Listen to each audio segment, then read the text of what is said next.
वर्षों से पर्यावरण संरक्षण का प्रयास करने वाले लोग एक बार फिर पर्यावरण के लिए सजग हुए थे और उनकी एक जून 2022 के अंदर पर्यावरण संरक्षण की एक ज्योत जगी थी पश्चिमी राजस्थान के। और तब लोगों को ऐसा लगा था कि अब भविष्य के अंदर कभी भी हमें हरे भरे पेड़ काटने वाले लोगों के सामने आंदोलन करने की जरूरत नहीं पड़ेगी। लेकिन वो जो ज्योत जगी थी, जो आंदोलन से एक जीत का माहौल बना था, वो कहीं फिर हार में तब्दील हो गया।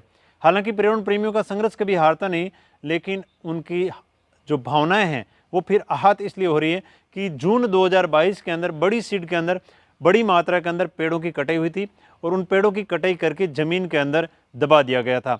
अभी फिर दोबारा ये सेम कंडीशन और सेम ही क्षेत्र बड़ी सीड पंचायत के बावड़ी बरसिंगा गांव के अंदर बड़ी मात्रा के अंदर पेड़ों की कटाई करके और ज़मीन के अंदर दबा दिया गया है। अब जनता बहुत परेशान है कि आखिर हमने जो एक लंबे समय तक प्रयास किया था, एक दिन धरना बड़ी सीट के अंदर चला था, अगले 2 दिन तक फलोदी के अंदर धरना चला था और बहुत सारे जो राजनेता हैं, जो प्रशासनिक अधिकारी हैं, उन सभी ने बैठ के एक मंथन किया और मंथन के बाद में जो निर्णय आया और बंद कमरे के अंदर बैठ के जो एक संघर्ष की जोत बाहर जला रहे थे जो लोग, उनके प्रयासों के लिए कि इनकी भावनाएं हैं उनको ठेस नहीं पहुंचे और भविष्य में कभी पेड़ नहीं कटे, इस प्रकार का मंथन किया। और मंथन का जो निर्णय बाहर निकल के जनता के सामने आया, जिसको जनता को सुन के लगा कि अब भविष्य में कभी पेड़ नहीं कटेंगे, लेकिन ऐसा कुछ नहीं हुआ।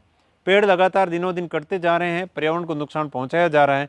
जो वहाँ पे वादे किए गए थे वो सारे मिट्टी में मिलते जा रहे हैं। ये बड़े दुख की बात है कि जनता को झूठे वादे करके वहाँ से खदेड़ दिया जाता है और कुछ समय बाद में जैसा का तैसा रहता है। बड़ी सीट के बावड़ी बरसिंगा गांव है, बावड़ी बरसिंगा के भोजा नाडा के पास में परसों रात को खेजड़ियाँ काट के गड्ढे खोद के गड्ढों में दफना दी गई है। ये एकदम बिल्कुल हरी हरी खेजड़ियाँ हैं पूरी। खेजड़ियों को रात को निकाल कर गड्ढों में दफना दी गई है। अभी हम प्रशासन की मदद से इन खेजड़ियों को बाहर निकलवा रहे हैं।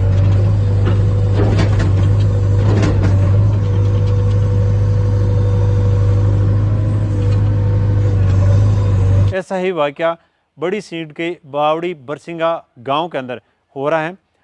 अब फिर पर्यावरण प्रेमी और वहां के पुलिस प्रशासन, वन विभाग की टीम जेसीबीओं के द्वारा खुदवा के वही सेम परिस्थिति जनता के सामने भेज रही है। और जनता आखिर करे तो क्या करे, क्योंकि सरकारें, प्रशासन, उनके लिए ये पेड़ कोई मायने नहीं रखते। तो जनता लड़ाई लड़े तो कब तक लड़े। यही बड़ा दुर्दशा है हमारे देश का कि जो अच्छाई के लिए लड़ाई लड़ते हैं और उनके हक में जो निर्णय आते हैं उनको धरातल पे कभी लागू नहीं किया जाता। और उसी के चलते आज पर्यावरण का दोहन है दिनों दिन बढ़ता जा रहा है। आप लोग क्या राय देते हैं इसके प्रति कमेंट के माध्यम से जरूर बताएं। मैं आपका भोजी भाई फिर हाजिर हूँगा, तब तक के लिए जय हिंद, जय भारत।